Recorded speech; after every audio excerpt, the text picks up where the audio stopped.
is up? Welcome in to the Early Edge in 5. I'm your host, Allan Bell. We've got a fantastic show lined up for you today. And I'll tell you what, we're not going to waste any time because we've got monster picks and a few things to discuss here. So let's bring in the stars of the show. And look at it. We are running 5 wide today. Gentlemen, all looking sharp.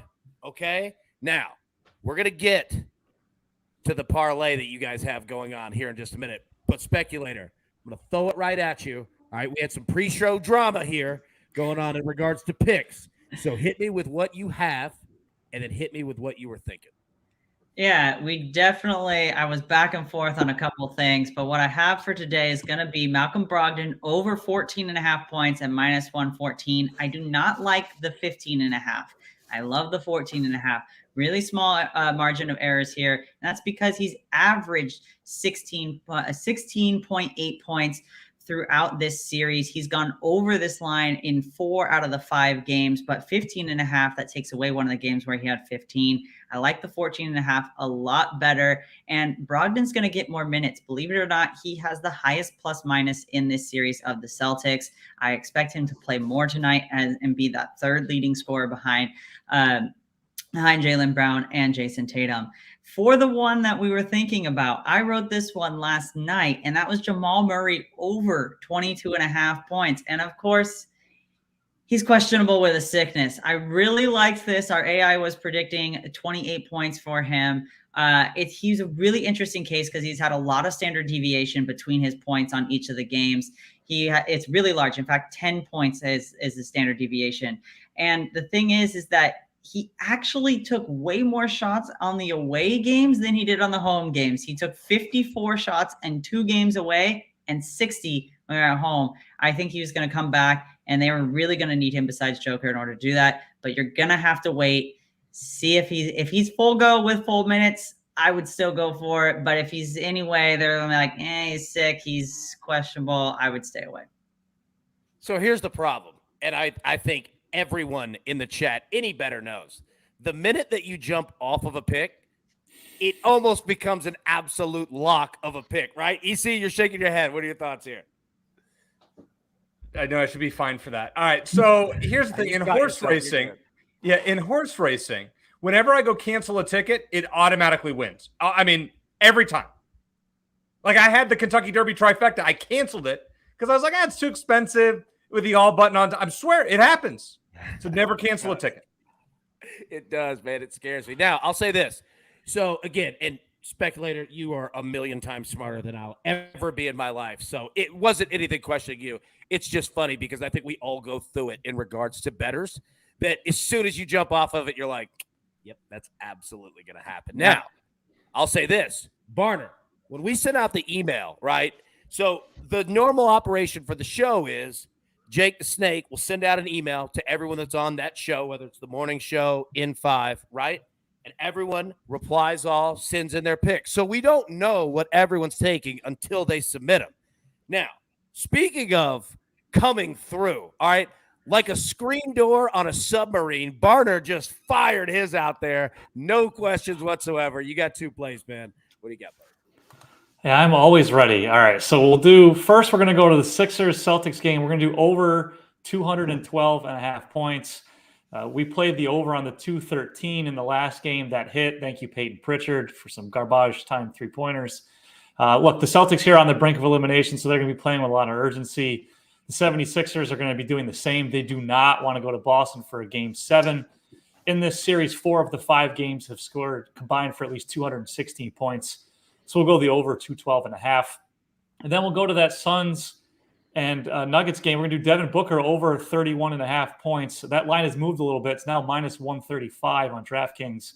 Now I've played this 3 games in a row. It's hit 2 out of 3. The last game, it looked like he was going to cruise the over. He had 19 points in the first half, and then that Nuggets run in the third quarter, and he just completely fell off the map in the third quarter. Still, he finished with 28 points. He just missed it. Prior to that, he had scored at least 35 points in 3 straight games. The 2 home games, he had 47 and 36 points, respectively. Season's on the line here. Ball's going to be in Booker's hands a lot, and he's going to jack up a lot of shots. So over 31.5 points. Yeah, I mean, legitimately. Devin Booker is going to get every opportunity Yep. to hit this number tonight. I mean, every single chance possible. So 100% on that one. Now, speaking of points and on the same team, Propstarz, coming over to you because you're the same way. You feel strong. One player here, Phoenix side. What do you got, man? Yeah, I like Devin Booker's running mate, Kevin Durant, tonight, going with over 31.5 points. I would shop around on this line because there are some 30.5s still floating out there. When the Suns went out and basically traded a third of their roster to get Kevin Durant at the trade deadline, this is exactly the scenario they were hoping for and looking for his help in. He is going to come up huge in this elimination game. His previous 2 elimination games went for 39 and 48 points. I just think this is set up for him to take 25 plus shots tonight. He performed really well in the previous 2 home games in Phoenix as well. I also think there's some additional components that could benefit him. If Jamal Murray, who is questionable for this game, he was a late downgrade with an illness. If he, in fact, misses this game, that is going to spike Aaron Gordon's usage. Aaron Gordon has been primarily responsible for slowing down and defending Kevin Durant in the series. He's done a very good job outside of those 2 games in Phoenix as well. If his usage spikes offensively, that is a lot less energy that he'll have to basically slow down Kevin Durant on the other end of the floor. Either way, I think the spot is going to be the KD show. I think he's going to get up 25 plus shots. I think he's going to go to the foul line. He's going to attack the basket. I think he's got a great shot to score 30 plus points today. I'd also look at his alt lines as well. I think he's got a good shot to crack 35 and 40 as well. There we go. You're in agreement with Mike from the morning show. I think Mike had Kevin Durant at 40 plus points. So, yeah, you're right. Lock in step with Mike as well. All right, I'm going to give my plays. Now, I'm going to leave it back on the screen because EC, dude, you were good luck on the hockey picks for me yesterday, all right? We went 2 and 2 out of those. I can't believe we missed the Red Sox Braves. Both teams to score 3 plus runs. I mean, we had it. Like, it was a perfect night. We had it. But you know what? You were good luck, dude. Good karma for the hockey play. So I've got 2 picks here. Go to the first game. All right? Race to 3 goals. Hurricanes. I think Carolina closes this thing out tonight. Generally, when teams do that, it's an offensive explosion. I don't want to mess around with a total because you don't know what you're going to get on the other side, especially if the Hurricanes come out and fire one in early. Look, I feel confident with Carolina. I'm going to play it this. I think that they are going to get the 3 goals first. I think they're the only team that's going to get the 3 goals, quite frankly. I could be wrong on that, but them getting there first, I feel great about that one. Second, this one's a little bit – all right, first off, EC, what did you feel? How do you feel about that first one? Well, I'm worried that the game may be low scoring like we saw from Toronto and Florida last night. But if it's not, I think that's a good play and you're getting plus money on it. Yeah, it's weird. Like, if anybody's seen in the second round of the Stanley Cup playoffs, like totals that are 6.5 or more, I think it's 7-1 to the under. Totals that are 5.5, 8-0 to the over. I mean, it's crazy. Like, and this one has hit like in the Hurricanes Devils. It's hitting every game. It's hitting every single game, right? But I just get nervous about it. But I feel confident that Carolina gets the 3 and especially get there first. All right, second one, same deal. Dallas Stars race to 3 goals. Now this one is a little bit more difficult. All right, I'm not saying that I don't feel confident about it. I do. However, Seattle's just the wild card. Like, you just don't know. They're like the Seattle Seahawks. Like, you just don't know what you're going to get. It's like Pete Carroll manages this team as well, right? However, I do feel good. And quite frankly, for the Stars, they are way too good offensively to not have an explosion type of game. And if there's ever going to be one, I think it's tonight. So I'm going to go 3 goals there. What do you thoughts there, you say? I love it.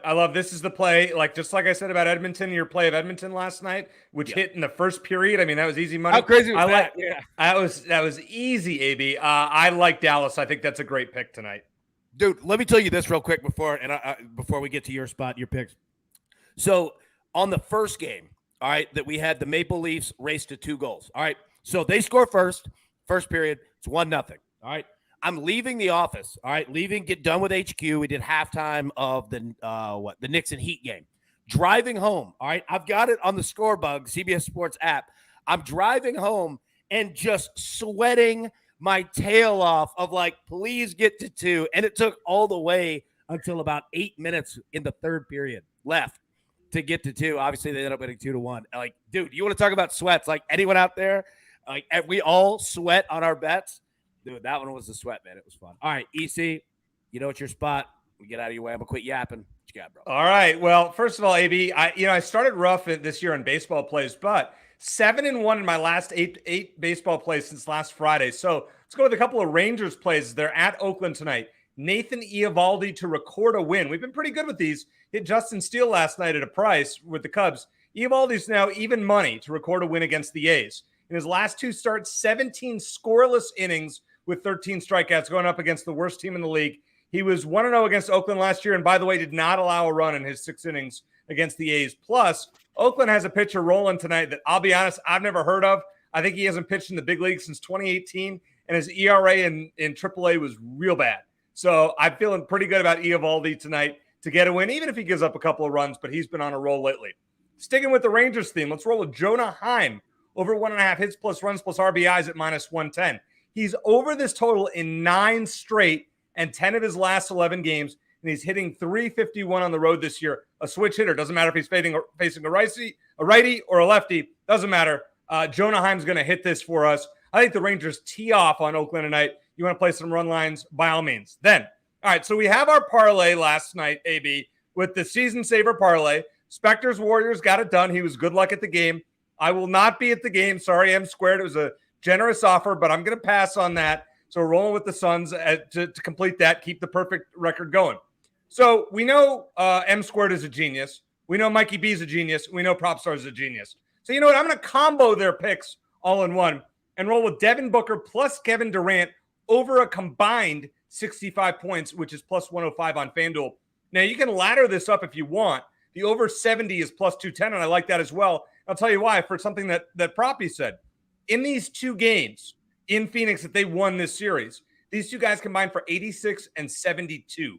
They're 4-2 over this number of 65 in Suns playoff wins this year. I think tonight these guys go for 70 plus. I'm playing 65 just in case. No DeAndre Ayton. He's out. Maybe that's a good thing, but one less scoring option for the Suns. Better defense, less scoring. I think Booker and Durant go crazy. I love everything that Proppy said, love everything that Mikey B said, and everything that M Squared said on the morning show. Well, I'll tell you this. No, I mean, I don't know who else is going to play for Phoenix, right? Like, somebody has to score. And Jock Landale. Let's go, Jock Landale. It's going to save the season. Again. Jock Landale. All right, that's your boy. That's who we're counting the season on. He's been good, too. He's good, right? Proppy, yeah. He's legit. He's played really well. And he knows how to defend. Barner, how do you feel about this? So the only thing I like Landale too, but the only thing you got to remember is when you're a bench guy like that and you're going against and you're a big, you come in 15, 20 minutes, high energy, and you got 6 fouls and you just go at it. Asking him to play 25 to 30 minutes is probably not realistic with that style of play. Now they do have Bismack Biyombo on the bench. He's another guy that can come in and start hacking away on Jokic. So they've essentially got 12 fouls for those 2 guys to go at Jokic. Do we see a little Durant at the 5? Probably when Jokic comes off the bench or when Jokic goes to the bench because they've been playing Aaron Gordon and Jeff Green as their front court. So you can just let Durant be the 5 for those lineups. Ayton has been bad. There's no ifs, ands, or buts about it. He has not been good. But just expecting Landale to do what he's done over 15 to 20 minutes and 25 to 30 is not going to happen. But, Mikey, he can't play any worse defense than Ayton has played in this series. Let's be honest. Yeah. Jokic is going to roast whoever's in there, so that doesn't really matter. Yeah, he's going to get his 40. Great. Yeah. So that's why we need Durant and Booker to score 70, and we're good. Yeah. I wouldn't be surprised if you see a lot of Durant at the 5 when he could play the 5 the entire time that Jokic is on the bench. The Suns just don't have a center and just play Durant at the 5 the whole time. He's a sneaky good 5 too, actually, defensively. Yep. Yeah. He's got a little Magic Johnson in him. Like, he'll roll any position. Like, yeah. It's a modern day NBA. There are no more big. There really aren't. No, it's a great point. There really aren't. Like, I mean, everyone can shoot threes. Everyone can fire from 31 feet out. Like, it's just crazy. All right, everybody, grab your paper, grab your pencil. Let's take a look at the recap here. EC is on Nathan Eovaldi to record a win. Jonah Heim over 1.5 hits, runs, and RBIs. He's also on Kevin Durant and Devin Booker to combine for 65 points or more. That is priced at plus 105. Speculator is on Malcolm Brogdon over 14.5 points. Also from the Wednesday show. Sorry, Speculator and EC, their season saver parlay. All right, we got one leg down. Warriors won last night. All we need is the Suns to win tonight. Cash that plus 113. Mikey B is on the Celtics 76ers over 212.5 points. Devin Booker over 31.5 points. Propstarz is on Kevin Durant over 31.5 points. And I am on race to 3 goals Hurricanes at plus 115 and a race to 3 goals the Dallas Stars at minus 115. All right. Any final thoughts, Suns projected final scores, anything you guys have before we bounce out of here? I feel great about the parlay. We're going to make a lot of money again tonight. Look how happy Speculator is. He's had a grin on his face the whole show because he's going to Game 6. Speculator, I got one thing to tell you. Chris Paul will be ready for Game 1 of Warriors-Suns in the conference finals sometime next week. Yeah, so he can get that behind-the-back cross from Steph Curry again. Yeah, right? All right, everybody.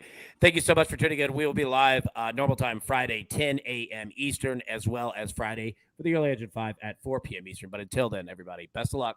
Let's cash these tickets, and we will see you tomorrow. Thanks.